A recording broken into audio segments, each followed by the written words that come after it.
முதலமைச்சர் மு.க.ஸ்டாலின் கல்வியையும் மருத்துவத்தையும் இரண்டு கண்களாக கருதுவதாக அமைச்சர் கீதா ஜீவன் தெரிவித்துள்ளார். தூத்துக்குடி மாவட்டம் கோவில்பட்டி அரசு மேல்நிலைப்பள்ளி ஆண்டு விழாவில் சமூக நலன் மற்றும் மகளிர் உரிமைத்துறை அமைச்சர் கீதா ஜீவன் கலந்து கொண்டு பேசினார்.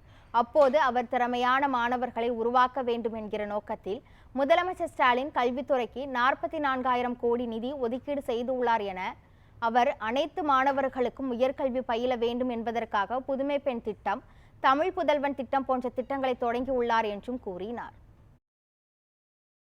கல்வித்துறையும் மக்கள் நல்வாழ்வுத்துறையும் முதலமைச்சரை இரண்டு கண்கள் போல பார்த்து அதிக அளவு நிதி ஒதுக்கீடு செய்யப்படுகிறது.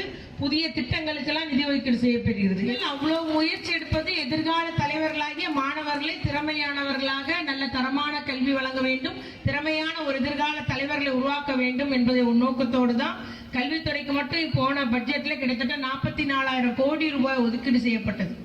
அதுபோல தொடக்க பள்ளியில படிக்காங்க பாருங்க, 1 முதல் 5 வரை படிக்கிற பசங்களுக்கு காலை உணவு திட்டம், நம்முடைய மாணவர்களுக்கு வானவில் மன்றம், சின்ன பிள்ளைங்களுக்கு என்ன எழுத்தும்